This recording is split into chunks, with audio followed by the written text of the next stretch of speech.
So wait, JJ, you need 2 minutes? It's finally coming tomorrow. Yeah, I'm right here now. I have my camera off.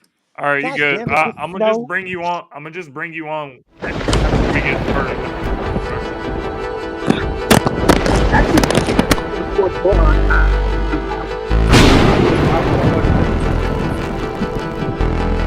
Did y'all hear me? Yeah, I can hear you.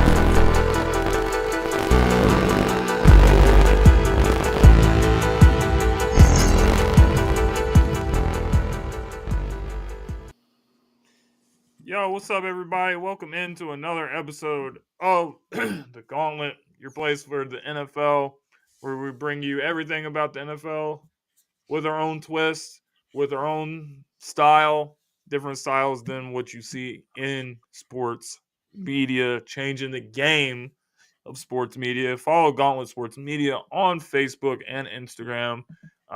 We want to give a shout out to all the new followers. We gained a lot of followers this week on one of our posts that went viral. We got over 1 million views on the video of Todd Bowles responding to the question, which we're going to talk about that on a later segment. But what's up, boys? How you guys doing tonight? Man, I actually went and these Mike Tyson vapes, man. This one here is watermelon bubblegum. Like, I've been heavy on these for like the last 3 months, man. Iron Mike, he got something going on with this, man. I like what he got. I went to the Middle Eastern store and picked this thing up. It was time for me to re-up and everything. But yeah, this is some pretty good stuff, man. That's what I like to hear. Dom, what's going on with you? Just happy to be alive. I was going to say this backstage, but it's so weird. I probably said something about it in our group chat earlier this week, but when you wait 31 years for a home playoff game and then you only have to wait 7 days for the next one, I'm still kind of in shock. Like, I don't think I'll really believe that it's real until I turn the game on. Like, that whole game, I was just the game against the Rams. I wasn't really I was nervous, but I was confident the whole time. I don't know if the Rams had a lead at any point, but after we won, my buddy's like, "Oh, are you surprised we won?" I was like, "Yeah, I was never." It was a really good game, and what I most viewed primetime anything since the Super Bowl. Yeah. The defense really showed up because the Rams had some really good drives, but every time they got to the red zone, like, the Lions tightened up, so that ended up being the difference in the game. But we're going to start off the show with our rapid fire segment, 60 seconds. Here he is. Tyler is joining the party with us tonight. What's up, Tyler? So this is a part of the show where we just go through a couple of topics and try to keep fast paced. We're going to try to do these all within 60 seconds if we can do that. Let me get my stop clock. Hold on a second. Let me get my stop clock. We're going to start with Tyler. And actually, before we start this, Tyler, do you want to just give us a recap of the Packers and, like, how you feeling after that win against the Cowboys? Came out there and smashed them. What do you got to say for yourself and your team? Yeah, I feel good about it.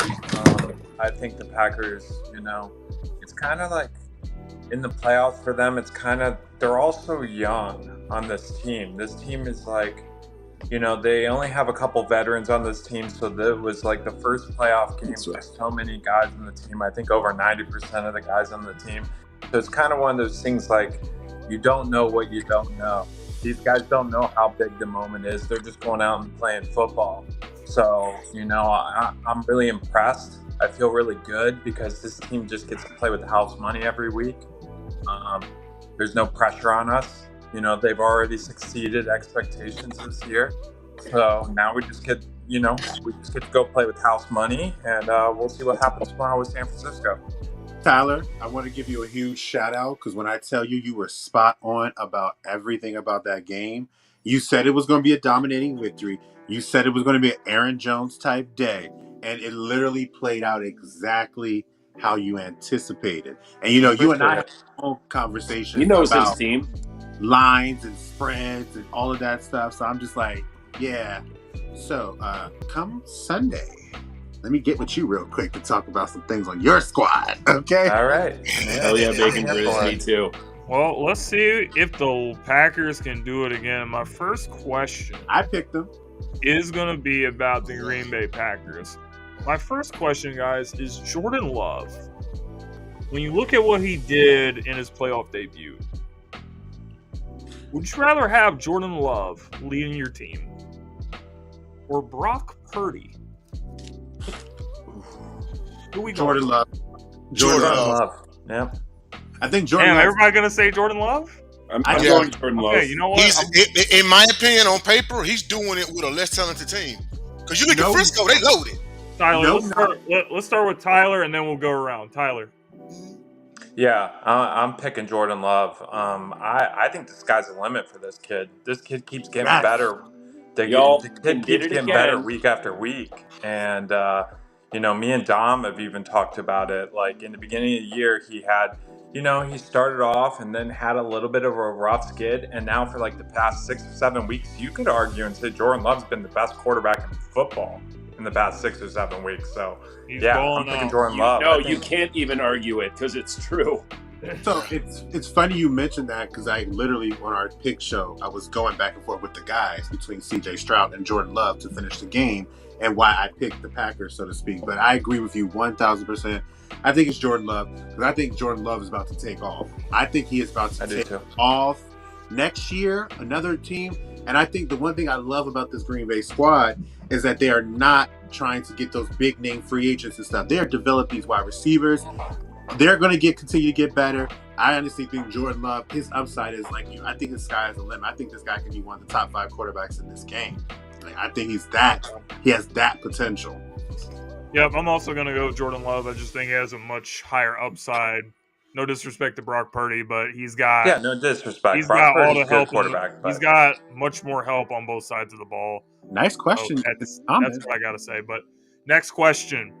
Bill Belichick to the Atlanta Falcons. He's doing his second interview. Do you like, love, or hate the fit for Belichick in Atlanta? I love Bill. I know why they like him. But in today's game, you have to develop an offense. And I just don't have any trust that he knows that he's developing an offense fit for today's game. And I just don't know. I like it. Yes, Cowboy expect it's going to be like 18, 19 degrees tomorrow. Yeah, but I like it. I do agree that the game has caught up to him.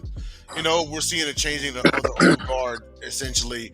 But me, honestly, I just want him to see him break Shula's record, and then that's it.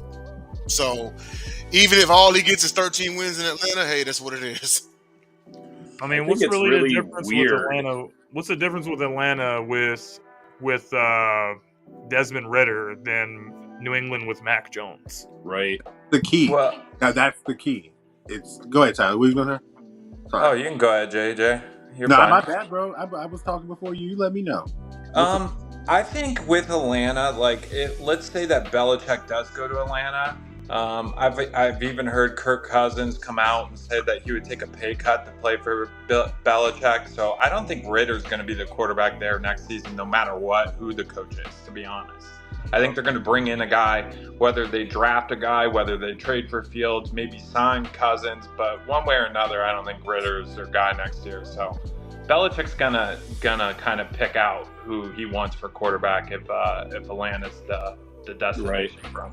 Yeah, and I don't think he just needs to find his quarterback. He doesn't need to develop that offense at all. They've got 2 great running backs. Yeah. They've got Drake London. They've got the severely underutilized Kyle Pitts. I think bringing in Belichick would be more about developing that defense and getting the most that he can out of them. And their defense was pretty good this division. year. Their defense It wouldn't take much for Bill Belichick to just start dominating that division. No, but I think that's part of the reason that it sounds so weird, like Bill Belichick in Atlanta. Like, that was not on my radar at all. I figured it was either the Chargers or retirement, but I agree on the Chargers too. Go ahead, JJ. Dom, one thing, I see this turning out to be Tom Coughlin in Jacksonville wherever he goes. Eventually, an older guy and an old guard, you're going to have to change.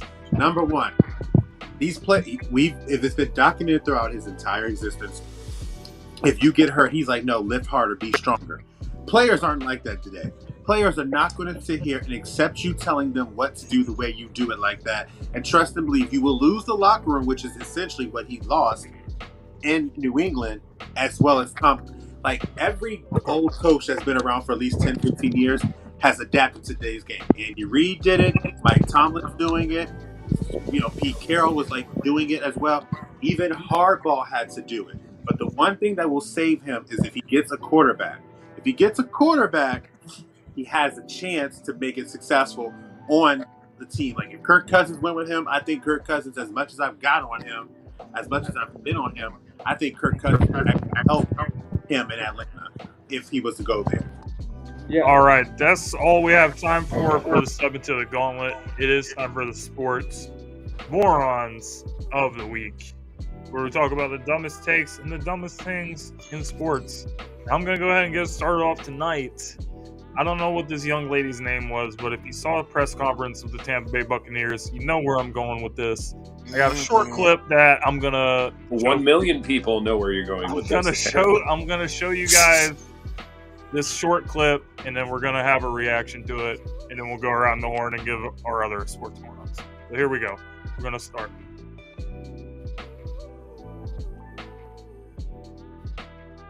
Would gravitate towards them faster, and that's exactly what he did. And in doing that, would gravitate towards them faster, and that's exactly what he did. And in doing that, he invited all the attention to him from the guys, and they really look up to that, and they really see the grit and the toughness and the preparation that he does, and he's ingratiated himself with the team that way, and that's all I mean by him being himself.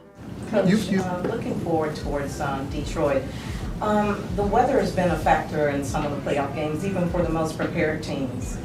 Today, it's 13 in Detroit, which doesn't compare to some of the temperatures we've seen it drop to. Any special plans to acclimate the team to not only endure, but perform in those kind of frigid temperatures should you face them in Detroit? You do know we play indoors, right? They got a dome. I don't... no. Nothing planned. We're Dude, it doesn't. You have to do your research. If you're going to be a reporter, is that Netscape covering a team? Firefox. You gotta do research, man. Like the Lions has been playing for over 50 years in a dome, and you're gonna ask the guy, "How's this weather gonna affect the game?" Like you're a reporter, you're supposed to do your job. You're supposed to at least know somewhat what you're talking about and what you're doing. This lady did not. Sports moron of the week. Getting off the bus and walking into the stadium. Yeah. It's cold. I'll be honest. Todd Bowles' response was the best part of it because he was just like, "I think we'll be fine." You know what he wanted to say. Well, we just gotta get off the bus and walk in the building. The one that asked the question, that must be the quarterbacky chick, right? Was that her? And that sounds like some ish that she would say. It's ironic. They play in a dome. Just the still before you hit the clip, the look on his face. Yeah. It's ironic. It is a little ironic just because I don't know him, but of course, if anybody knows me, my brother's father used to play in the NFL's Alvin Walton. His godfather is exactly Todd Bowles. And so it's interesting that Todd Bowles in this whole situation, because from what I was told from my brother, that is who he is. He was just 100% authentic when he was giving his response. Yeah. Personally, and I am on myself, I honestly do think it's an oversight, but I can understand why you're sitting there thinking, you should know, everybody knows Detroit inside, they're not outside type situation. Okay. We might have to take that still and make it a meme in the future. Next, we're going to go to Jay and see who his sports moron of the week is. Jay, sports moron for you. So, first of all, Tyler. Do you want me to play the clip first, or do you want to explain? You know what? Play the clip first. Run the clip first. Let's see what we got going.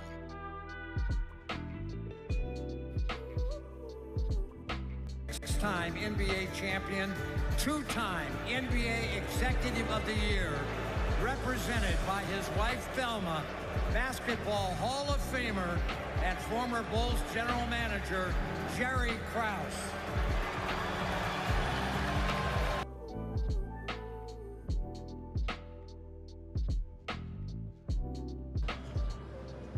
And the fans booed Jerry Krause's wife. Jay, what was your reaction to that? In advance, Tyler, I know you're a Bulls fan. I know you not like this. We dogs. So, as a disclaimer, this is not directed toward you. Okay. With that being said, what happened was pretty disgusting. I mean, regardless of how you may feel about Jerry Krause, and I said this on Punish Punit last night, I said, not once have I heard of the owner, because I know Krause and Phil Jackson had their ills. Not once have I ever heard of the owner stepping in between the two and saying, all right, guys, chill out. This is how it's going to go. And once again, it's another example of American sports fans giving owners a pass. But this isn't about the owner. This is about what happened that night, because here you have a widow who's showing up to honor her husband, and literally them booing him like moved her to tears. And my thing about it is this, because we may have had our reservations about Jerry Krause just a little bit, but regardless, the man built that Bulls dynasty. You don't win 6 without him, period. Jordan or not. Yes, I said it. He was just as integral in building that team. And quite frankly, the ones in attendance, they're acting spoiled. Now, I know the Cowboys fan base can be pretty pathetic, but come on now. Don't reach that level, okay? Again, the man was integral in building that dynasty, winning 6. A lot of organizations don't even have 1. They got 6. Stop acting spoiled. That's all I'm saying. But the people in attendance that night, that was sports moron. Okay, fair enough. Dom, do you have a sports moron? I do.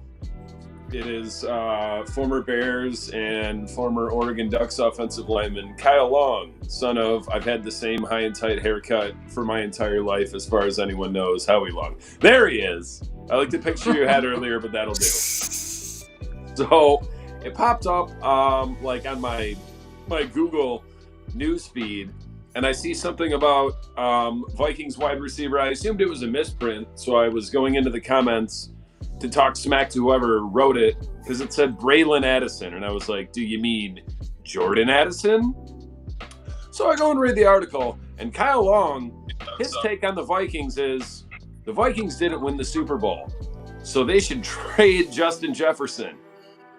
Because apparently Braylon Addison, who is a former Oregon Ducks teammate of Kyle Long, and who's now toiling in virtual anonymity in the CFL for a team I didn't even know had a team. I guess it's the Ottawa team. I don't remember what they used to be called. I think they're now like the Red Hawks. Something. Doesn't matter. But yeah, Kyle Long basically thinks that the Vikings should trade Justin Jefferson and then go acquire the services of a Canadian Football League receiver named Braylon Addison. I guess he thinks the key is, the law firm of Addison and Addison with question mark at quarterback. Probably not Kirk Cousins, leading the Vikings to the promised land, a place that they've never been. And I don't think trading Justin Jefferson is the key. So yeah, Kyle Long. No, probably not very smart. Kyle Long, sports moron. Tyler, you got any sports morons? Yeah, I'm going to talk about those people that sin so much at Abilene Christian. No, I'm just kidding.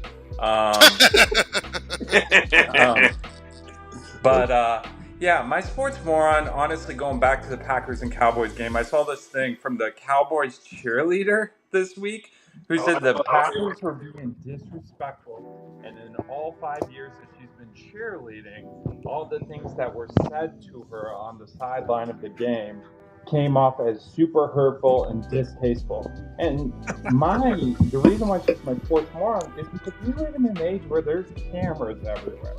We live in an age where people get sound clips everywhere. We didn't hear this anywhere all week, but we heard it from this girl who is a Dallas Cowboys cheerleader who obviously is just having sour grapes about the game last week. So, yeah, that's my sports moron. That's some soft shit right there, man, with the Cowboys cheerleading. But, yeah. I was going to say the Houston Rockets, Abilene Christian, Houston Cougars, Houston Texans, the The Astros, Roughnecks. Don't forget the Roughnecks. Come on. yeah, the Astros. You're going to hell. The Houston Asterisks. I was all kinds The asterisks. Why have I never heard that before? Today years old when I heard that. That is brilliant. Okay, last sports moron before we move on to Gauntlet Grinders. I'm going to be quick. Micah Parsons crying and beefing on Twitter with Skip Bayless. Like, Skip Bayless is a 75-year-old man, and he tweeted this 3 days ago, and then, this is why the Cowboys don't win, for reasons like this. Because you got Micah, who basically didn't show up in the game. He gets called out. He gets criticized for being a better podcaster than he is a player. And then he lets all this stuff get to him. And that's why the Cowboys are going to continue to be in the same spot they're in. All right. So let's move on to our Gauntlet Grinders. Guys, top performing players from the previous week. Who do you guys got for the wild card round? Who stood out? Who had the best performance? Jay, I'm going to go to you first. All right. Well, for the AFC, I got to go with my guy Stroud. 16 of 21, 274, averaged 13.0 yards per attempt, 3 touchdowns, 157.2 passer rating, just a few hairs away from a perfect game. Won his first playoff game as a rookie. And this is awesome. And he actually matched Dak Prescott's playoff win totals already, but whatever. In the NFC, I'm actually going to throw a shout out to Romeo Doubs. 6 receptions, 151, and a touchdown, averaged 25.2 yards per catch. He was just running free all over the vaunted Cowboys defense. He was one of the reasons why Dan Quinn probably lost a lot of sleep. But yeah, shout out to, and we talked so much about, Jordan Love and everything. Big shout out to Romeo Doubs, man, because that dude is shaping up to be a formidable player. And it's not just this game. He's been doing his thing all season. But most definitely there's a future for him in Green Bay. We talk about Jordan Love and Watson. Hey, Jordan Love and Doubs is looking good too. Those are my Gauntlet Grinders. On that note, I'm going to go to Tyler next. Tyler, you got any Gauntlet Grinders from the wild card round? Who really showed up? So Aaron Jones is going to be my first one from the NFC. I know we're all talking about Jordan Love, but what Aaron Jones did in this game, he attacked the Cowboys defense, which we knew their rush defense had holes. He was a bulldog in this game. He was slashing, he was making plays, he had 3 touchdowns in this game. He really set the tone for the Packers, and they got a lot of momentum from the way that Aaron Jones has been running the football, and he's been doing this for the past few weeks now. So, guy's hungry. So he's on my NFC side. AFC side.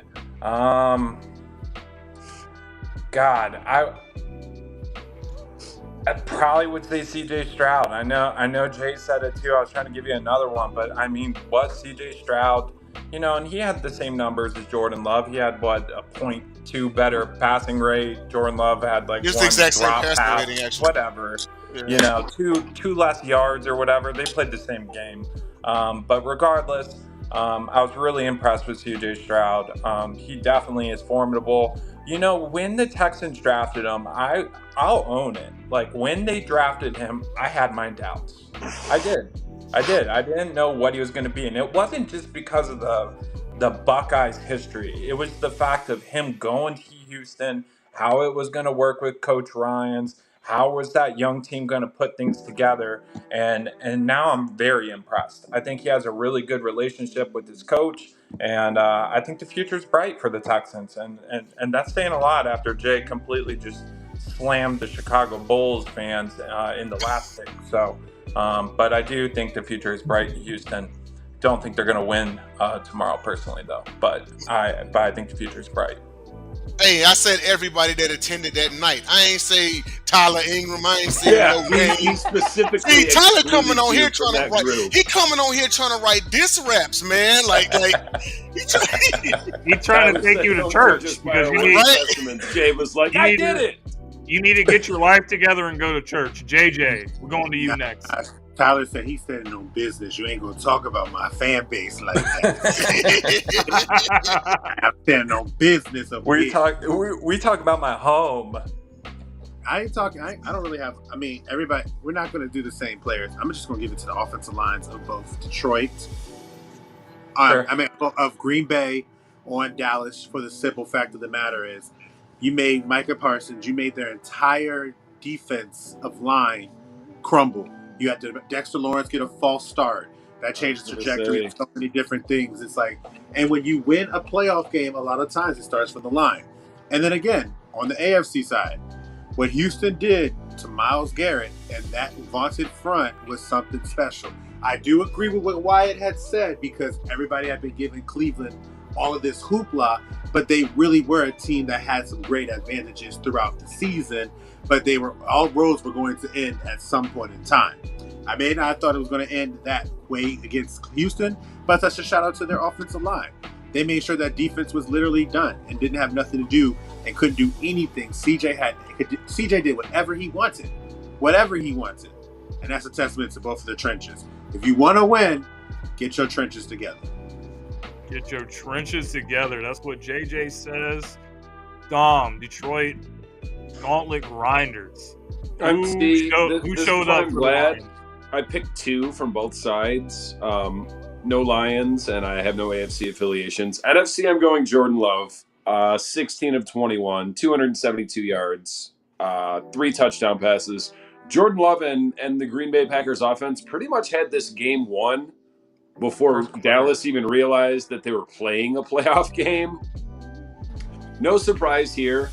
I guess I look somewhat foolish now in retrospect, trying to say that Dallas would make a run, but really it was just a double reverse jinx to ensure that they would lose in the first round.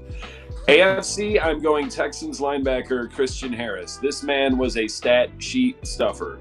8 tackles, 2 tackles for loss, a sack, an interception, and a pass defended. Can't even lie. Never even necessarily knew who Christian Harris was prior to that game, but he was all over the damn field. So, shout out to the Texans. Shout out to the Packers. Thank you, Tyler, and your team for ensuring the Lions another home game. Hopefully we'll see a third one against y'all next week. Not counting on it, but I would not be surprised. Green Bay's riding high. And as I've said for weeks now, theme of these playoffs, house money. Christian Harris might be running around trying to keep up with the quarterback he's playing tomorrow. All right, I'm going to go next and wrap us up. So for the AFC, I really like what the Chiefs were able to do. On offense, Rashid Rice showed up, 8 catches for 130 yards and a touchdown. The only real receiver that's been showing up for the Chiefs this season, to be quite honest with you.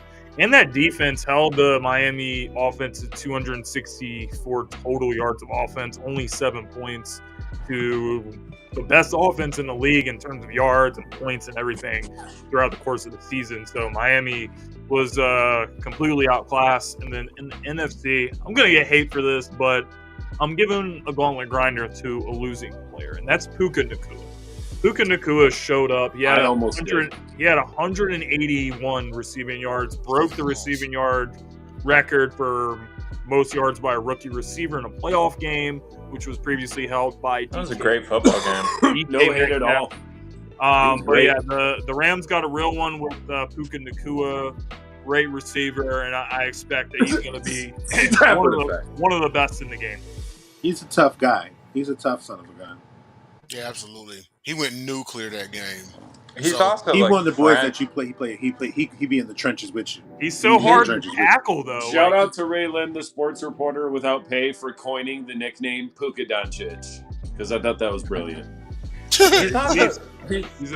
Puka's family is also like really close with Dana White from the UFC's family. So like before the season started this year, I remember like Dana White was like making posts saying, "Oh, watch out for this kid, watch out for this kid." And I think it was just a coincidence because he was friends with his family. But didn't he go to Utah or BYU? BYU, I believe. Okay. Same. It went to BYU. All right, that wraps us up for Gauntlet Grinders. Now it's time for JJ's Bet of the Week sports gambling segment. JJ, how are we going to put some money in our pockets for the divisional round? Make that bread.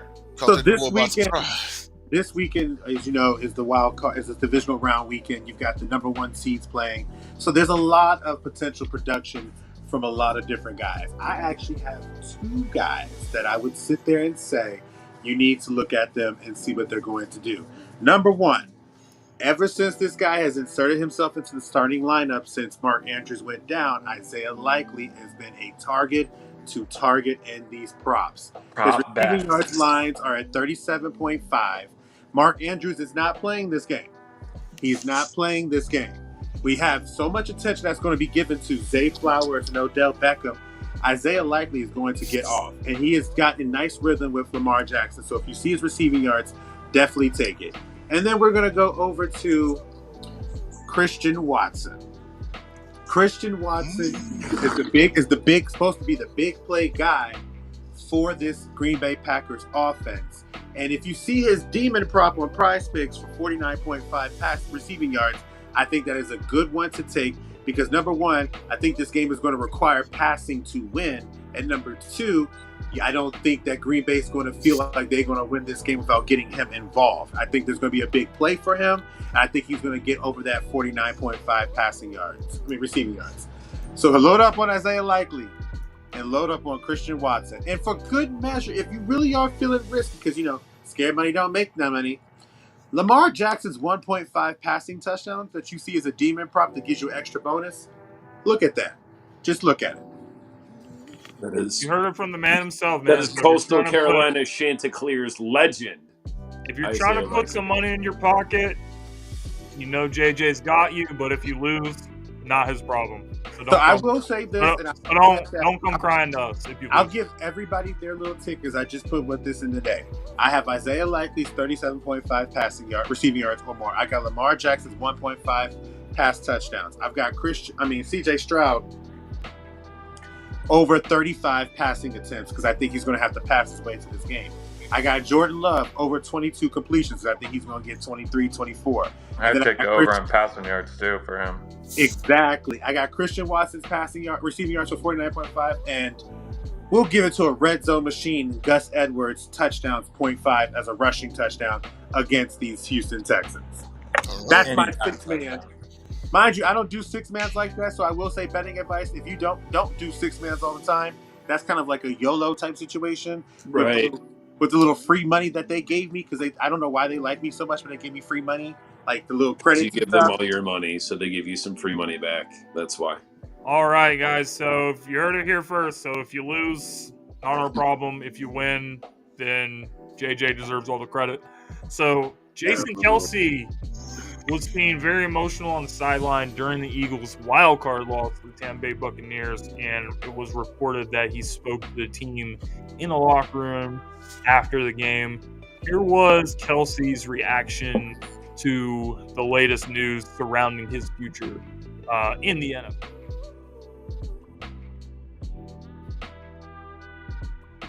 Ending, dude. I think everybody in the football world felt this one, man. Clearly, a lot of emotion at the end of this game for you guys, but I can attest for it because I was feeling it. I know Kylie, mom, dad, everybody that was at the game was feeling it, and I know all the friends and family that I got texts from that wanted me to tell you they reached out. They were all feeling it, man, and it kind of started when you went up to Stout. Yeah, he gave him a big old hug. I feel like Stout and I have been hugging it out at the end of every season for the past 3 years now. But, it's, guy means a lot to me, and we've been through a lot of battles together. And, there's no chance I'd be where I'm at without Jeff Stoutland. And, he's really allowed me to flourish with my strengths and to a certain extent mask my weaknesses for a long portion of my career, which has allowed me to play and execute at a high level. So, and he's taught me so much about the game, so much about life. The guy's passion is unbelievable. So, whenever, I realize that, it could be potentially one of the last times I get to do that with him, I just, really want to make sure that he knows how much I appreciate him. Yeah. Didn't want to get emotional, but what can you do? You can't help it, man. You can't help it, man. Are you kidding me? You're Kelsey. The any final thoughts on this thing? Yeah, I don't know. We got exit interviews tomorrow. I guess maybe we'll talk about that here in a little bit about what I guess what the NFL is like once their season's over. But I don't know what next year's going to look like with the team and coaches, players. Obviously, like Lane said, there's going to be some changes for sure. But I just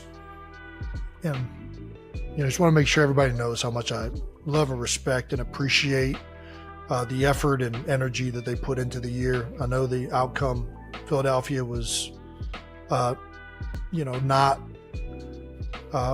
acceptable. But I love each and every person in that room, and I'll always believe in them. Maybe I just feel like that's, I don't know. I'll always go to battle with each and every one of you. So it makes you a great leader, man. In the post game, a couple of guys cut it right there. Jason Kelsey, obviously a great Eagles legend, been playing with the team for over 13 seasons. He's got all the accolades to back up, being in the Hall of Fame. Jason Kelsey, Super Bowl champion, 6-time All-Pro, 7 Pro Bowls. Only 4 other centers in NFL history with 6 All-Pro selections. All the other ones are in the Hall of Fame. So Jason, most likely to be in the Hall of Fame. If I were Jason Kelsey, would I come back for another year? Probably not. With the way that the team played at the end of the season and the way that the whole season went, like you start 10-1, you lose 6 of your last 7 games, and the team just kind of seemingly gave up. Which I will say, I feel bad for Jason because I think he deserves better than that based off what he's done. But no, I wouldn't come back. I think the season was probably emotionally draining for him. And, he's got kids and he's right at that age. He's about 36, 37 years old. He's still got like some good years ahead of him. He can spend time with his family. He's already done everything there is to do in the NFL. There's not like he hasn't won a Super Bowl or there's something he hasn't accomplished. He's been the best center in the NFL for a long time. So I just think it's time to hang it up. And I think that he's had a great career and he's for sure Hall of Famer. Yeah, I'll go real quick. Pretty much agree with I agree with everything you said. Yeah, if he wanted to come back, if he wants to come back for a year, another 2 years, however many years, I'm sure Philadelphia would welcome him back with open arms. He's probably still arguably the best, if not the best, still a top 3 center in the NFL. But like you said, he's got nothing left to prove. And also, like you said, would you really want to come back for another year of what ended up being Philadelphia Eagles football? Probably not. He probably, it was a snap reaction, and he was just he was fed up, and he was like, I'm done. Then he thought about it, he's like, well, wait, I'm still really good, and maybe this team can still be really good. But yeah, if I were Jason Kelsey, I'm hanging him up. Nothing left to prove, like you said, James. So what I will say, and I will say this, that a lot of people have given that brotherly shove, that tush push, almost automatic, ability to convert. It's going to change if Jason Kelsey is not under center. I will give you that. I will put my money, $1,000 on that, because Jason Kelsey is the very reason that tush push has been so effective over the years. When you say he doesn't have nothing to prove, it would not surprise me, because we have seen it with brothers before. When you get to that family table and you start talking about accomplishments, when that ring conversation comes up, it would not surprise me where he may consider, you know what? My brother's got 2. I want 2. I've got 1. I want another one. So I can see why he's contemplating on that. I think he really is to what Bacon Grizz was saying, is that he wants to see what's going to happen with this team. He wants to see if they're going to build a team that he believes that they are. And I think if they show in these next couple of months that they are all committed to listening to their players and listening to what they feel like they need to do, I wouldn't be surprised if he could come back. Because whether we like it or not, yes, you could talk about the team and everything like that, but the team is not Carolina. The team is not Washington or New York Giants. This is a very talented team. This is a very good and talented team that I think will be even better if he came back. But I think he's waiting to see what they can do, because I do think he has something to prove. I do think. How many times do we hear the 2-2 conversation between Peyton Manning and Eli Manning, which for a long time, Eli had the upper hand on that. And now Peyton got it at the very last minute, and now it's even. I feel the same thing with the Kelces. I can see the same thing with the Kelces. Peyton, who's that? Oh, Eli's brother? Yeah, five head, Peyton Manning. But Eli's brother. But yeah, it's crazy you bring up that brotherly ring conversation, because JJ, you know all about this. How do you think those conversations go at the hardball table? You know what I mean? And that's why I think that's part of the reason why Jimmy Boy want to come back to the NFL. Yeah, but man, honestly, in my opinion, if I was Jason, I understand, because I think at about this time last year, the same conversation came up. It was rumored he was going to retire, and then he announced he was returning for another season. Ultimately, he did, and the Eagles fell short. Something in him wants to win one more, so I understand the drive to want to get back. But and they said, I think it was Lindy Enzo in the comments said if he comes back, he's still one of the top 3 centers in the NFL. But the fact of the matter is, he's 36 years old, and typically when you're 36, your best days are typically, as a player, your best days are behind you. And so this is why, in my opinion, I think he should. Unless you're Vinny Testaverde, then at that point your career's just starting. Or you're Tom Brady, who's like a Highlander. But anyway, blood oath. But anyway, Kelsey, I think it's time. I think it's time. I think he doesn't have anything left to prove. Me personally, I think he's the first ballot. That's probably up for a future debate. I'll stand on the fact that he's the first ballot if it comes down to it. One of the 3 best centers in football. He won a Super Bowl ring. He's a multi-time Pro Bowler, All Pro. I mean, now the heartbreak, him losing the Super Bowl and everything and such, but at the same time, when you're a guy like, and I don't even know off the top of my head how many centers are even in the Hall of Fame. I have to look that stat up. But Jason Kelce will be there one day. He absolutely will. I think it's time. Me personally, I think it's time. I think he's leaning more towards it. So after this season than last season. All right, Tyler, what's up, man? Yeah, one thing I'll say about him losing that Super Bowl, he lost the Super Bowl to his brother, so it doesn't sting as bad, honestly. Like, I understand the sibling relationship, but it doesn't. I don't think so. Because that's something that they're gonna have the rest of their lives. You're gonna lose the Super Bowl to your brother? No, but what I'm saying is, it's just like Jim and John. Like, they have that for the rest of their lives, that they coached against each other in the Super Bowl. That's such a, it's so hard to do, The fact that Travis and Jason played against each other in the Super Bowl, and I know this is just going to be like a cliche point, but I think it's true. Jason's a family guy. Jason wants to spend time with his wife, and he wants to spend time with his 2 little girls. It's time for him to kind of put football to the side. He can still do, his podcast thing with Travis, but kind of put football to the side and be a family guy going forward. Yep, I kind of see the same thing happening. Jason, nothing left to prove. Yes, he's still playing great, but other guys have played great late in their careers. Reggie White had an All-Pro when he was 37. Jason got one when he's 36. Like, at some point, you just got to hang it up, and he's done everything. He's accomplished everything. I don't think he's going to run it back with the Eagles. I think this is it, but we'll have to see what happens. Last topic before we get to non-sports. Jerry Jones announced that Mike McCarthy will be coming back to the Dallas Cowboys as the head coach, despite the loss to the Green Bay Sorry, Packers Megan. in the wild card round. Mike McCarthy is here to stay. Guys, what was your reaction to this news? And did the Cowboys make the right decision?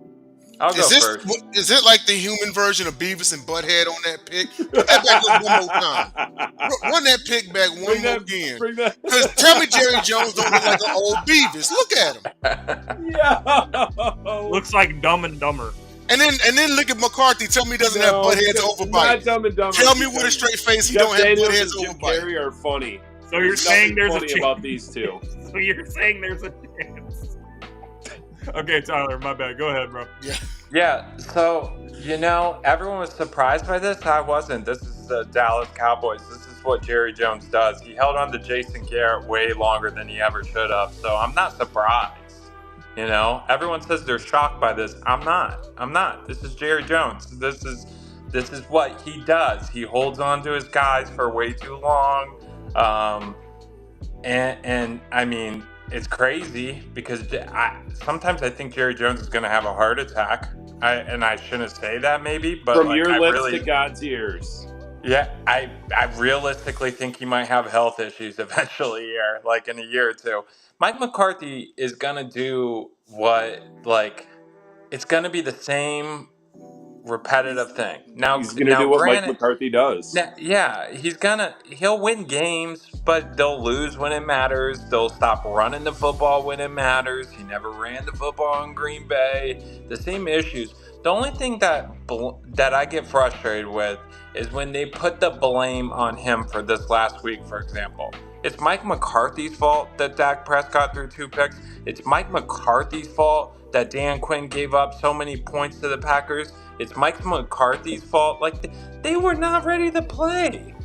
They were not ready to play. Isn't that kind of on the head coach? It's like, okay, Dallas all year. I mean, everyone says it's on Mike McCarthy, but Dallas all year's nucleus was, oh, this defense is scary. This defense is so good. Michael Parsons. And what does Green Bay do? Green Bay wins the toss, and they say, you know what? We want the ball. They get the ball, and they go right down the field. That game was over after your opening drive. Michael Parsons, big bad Michael Parsons, had no pressures on Jordan Love. Jordan Love didn't get sacked once in this game. And like JJ said, it is a testament to the offensive line, but it's also, everyone's blaming McCarthy. And when I watch that game, I think there's a lot of blame that could be on Dan Quinn in that game. Yeah, for sure. There's plenty of blame to be spread around amongst those 48 points. My guess is hanging on to McCarthy. I'm not surprised. Like, I'm mad for my friends that are Cowboys fans because they want McCarthy gone, and they also want Jerry Jones 5 feet or more underground. My guess is Jerry Jones thought he was going to lure Bill Belichick, and then Bill Belichick had his wife record him on a phone doing this. Nice. And it's like, apparently they weren't ready to promote Kellen Moore to be the head coach. And I guess they just think they can run it back with McCarthy.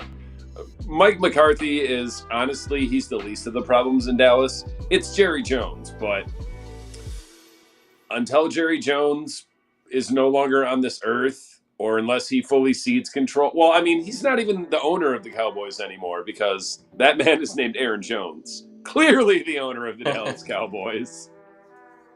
But yeah, I mean, couldn't happen to a worse dude because I can't stand Jerry Jones, but I feel bad because I've softened my opinion on Cowboys fans over the years because I have a lot of friends now that are, realistic, smart, responsible Cowboys fans. And I hate this for them, but I love it for the Cowboys because F you, Cowboys. True. I had to talk Mafi from jumping from the roof. I had to. Yeah, I had to play jumper from Third Eye Blind. Something about trying to remember what he said. I'm gonna go. All right, we're gonna go to JJ next and get his take on Mike McCarthy staying with the Cowboys. I agree with Tyler, but I think it should let Dallas Cowboys fans know that you guys are in for the next to be the laughing stock for the longest time. Because at the end of the day, it's definitely, I hear everything about Dak in this game, yes, in this game you could blame all that stuff. But when you talk about the Dallas Cowboys, it's not just about this game. It's about their entire resume. This entire century. It's about their entire resume for at least the last 5 or 6 years. People talk about Skip Bayless, but there's one thing that this man will give you insight on, and that's the Dallas Cowboys. And he gives really good insight about Jerry Jones. Jerry Jones, if you look at all the coaches they've had since the last real coach who had some gall about them to tell Jerry Jones to be quiet, they all been yes men. Wade Phillips, Jason Garrett, Mike McCarthy, all yes men.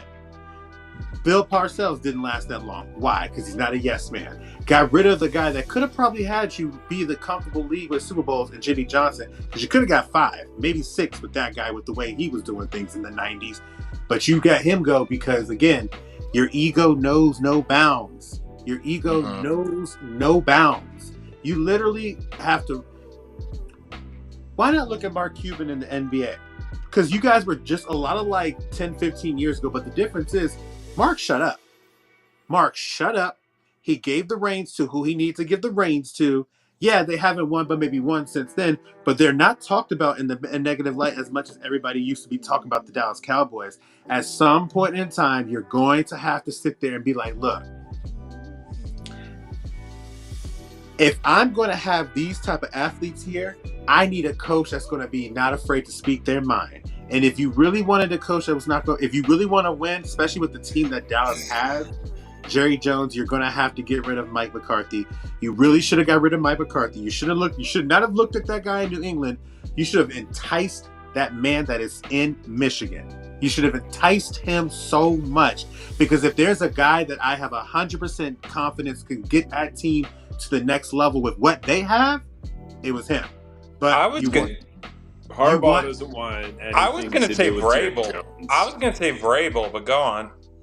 See, Harbaugh again. Same with San Fran. You have to let him have control. But this doesn't surprise me because it's a yes man. Like Mike McCarthy, he gives off yes man. He's not a clapper. He just is sitting there like this. Clapper's Looking at that Denny's menu. So Clapper's Jason Garrett. That's all Jason Garrett does. To his point. Vrabel, that'd be interesting though. It is what it is. Tough-nosed coach. Okay. So that's going to wrap us up right there. So, Jay, what was your take?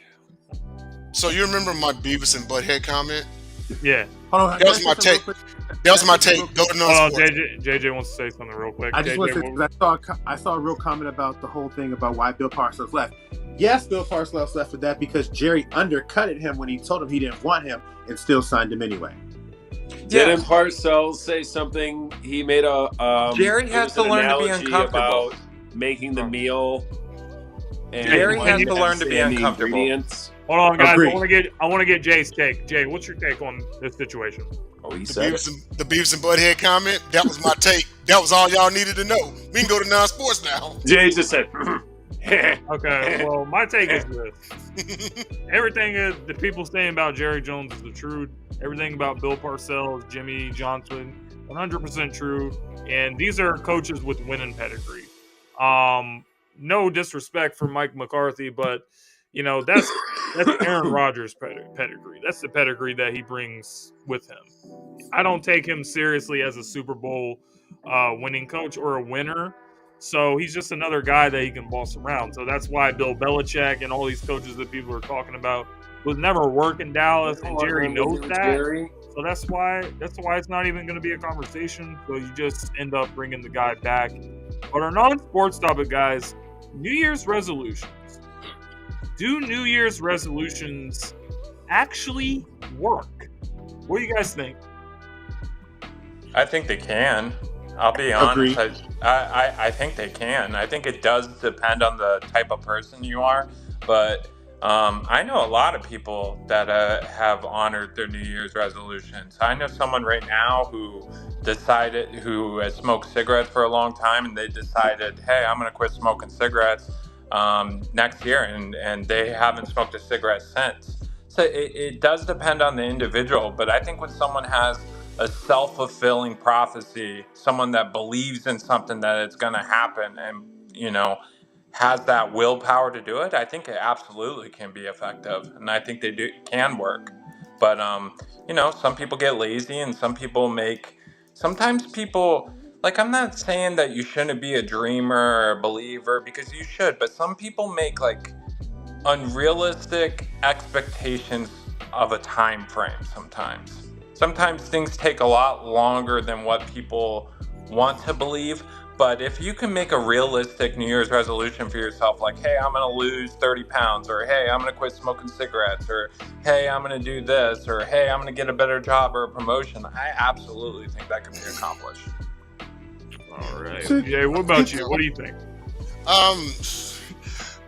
Honestly, personally, I've never really been a believer in New Year's resolutions, because I believe that if you really want to accomplish something, why wait until January the 1st, But as far as this topic goes, yes, they absolutely can work no matter what you want to do, but the key word is discipline. Just like Tyler alluded to, if you want to lose weight, if you want to get buff, and if you want to stop smoking cigarettes, stop drinking, whatever, it takes discipline. Anything that has a positive change in it is going to take hard work. So yes, they absolutely can work, but it takes hard work, dedication, and discipline. Just like anything else, you might want to dedicate to getting a new trade or getting in school or something. Anything that's worth having, is going to take discipline and hard work. So yes, they absolutely can work, but they got to stick to it. They got to stick to the program, or else they'll sit in the same spot, or they'll go backwards. So no relapsing, I'm just gonna get lazy on this. No, you gotta keep it pushing. You gotta push it every single day. So like, if you're going to the gym, it's gonna take that. I can remember times in the gym, it's chest day, and I'm like, man, I don't feel like doing chest. I got my ass in there, because it's not about the days you feel like going, it's about the days you don't feel like going. That's what's gonna define you. It's about when you go to the right party and you have a couple of drinks and you like, man, I could use a smoke right now. It's gonna take you having to turn that down, and and that's your true test. So yes, they absolutely can work, but you got to be disciplined to do it. I think, like Jay said, don't wait until the last week of an old year or the first day of the new year to be like, oh, I need to make this change. Basically, if you want a New Year's resolution to work, come up with a plan in, I don't know, November, and then don't say anything about it on New Year's Eve or the day after. Don't call it your New Year's resolution, because then it just makes it that much easier for you to not do it, and then just become the running joke of, yeah, New Year's resolution, and it didn't work out.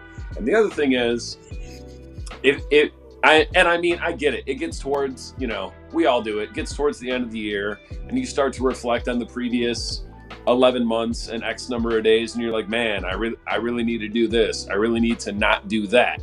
But if it's something that you're serious about and something you really need to change, you should have been thinking about it in the more distant past rather than, the days leading up to or the days after the New Year. So do New Year's resolutions work? Absolutely, for people that want them to. And it's like anything else. Like, if you want to do it, go do it. But don't not do it and then be like, oh, New Year's resolution, blah, blah, blah. No.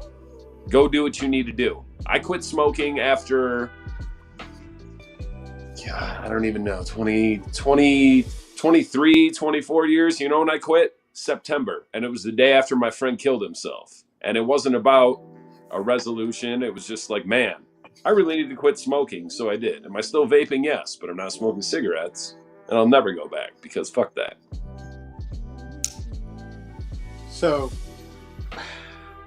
I do think they can work. I just think it depends on what you identify as a New Year's resolution. Sometimes I think we've been programmed to think New Year's resolution means cold turkey, instant gratification. Turn this around. Let's get it done. If I say I'm going to stop smoking, I'm going to stop smoking today, and that's that. But the older I've gotten, I think it's more of about a changing of your mindset. When you set tangible goals that you say you're going to make a resolution, it's not going to necessarily be immediate. It's more so, all right, enough is enough. I am going to make this a change in my life for the rest of my life. It may not be immediate, but this is a resolution I have for myself, because I also do think we are humans are programmed to think when a new year comes around, it's like a rebirth. It's a new change. It's a whole new ball game. It's a That's new why year the mascot is a baby for New Year's. Go ahead. It's a new possibility. Exactly. So I think when you factor that in, it kind of leads into the thinking that we have that, you know what? It's a new year. It gives us a chance to do something new. Because New at the end year, of the new day, me. not necessarily new year, but again, that's where people look at it different. Like when I say new year, new me, I'm not saying new year, new me, where I'm just going to instantly change. I'm thinking like, all right, I've done what I Right. did this year. I want to make the end when I end 2024 better than what I did this year, Step 2023. by This step. is what I need to stop doing this. I think if Not we all at start, once.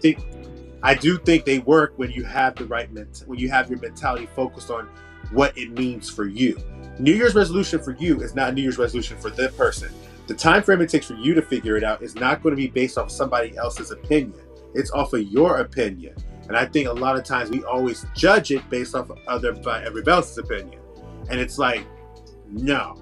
Like, I'm being honest with you, and I'm gonna probably take some heat on this. I had a New Year's resolution to start working out again. Y'all know in my 20s, I was into the gym and everything, doing my thing. I ain't abided by it, but I still had the resolution. But at the same time, I'm looking at it as long as at the end of the 2024, I'm doing what I said I was going to change as a resolution at the end of 2023. Yeah, you don't have to. Even if you go to the gym 4 times this year, I bet it's 4 times than you went last year. Yeah, see, that's a misconception that people have. You don't, January 1st doesn't have to be like the absolute start of everything, you know? Like my mom, just to add on, James, you can go, just to add one little point. My mom does a New Year's resolution every year, and I'm always curious to know what it is because she always like does it. She does it. She'll say, I'm going to start walking every day. And like it could be like January 7th or something like that, and she could go on a little walk for herself every day. Or she'll say, I'm going to read more this year, and she'll read a lot more books.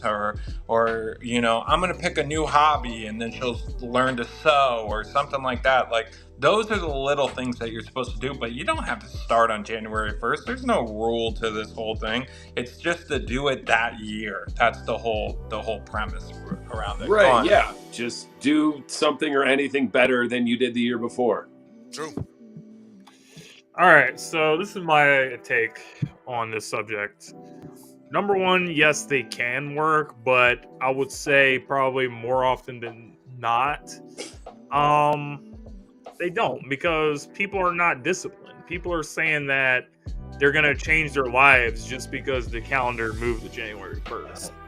No, like that's really not how it works. You have to actually put the time and effort into doing something. If you still have all these tendencies and stuff that's setting you back, and you're not being responsible and you're not taking accountability for your life, then that's not just going to suddenly disappear on January 1st. It's going to be a process. It's going to take a lot of time for you to try to change those things. And if you're serious, you will change those things. But people go into the gym and saying like, yeah, I'm going to do this and I'm going to change everything about my nutrition. I'm going to get ripped and jacked for the summer. Like, you have people that say that and they don't stick to it. And the gyms are like packed out the first couple weeks of January. And then once you get to like February, March, April, like nobody's there.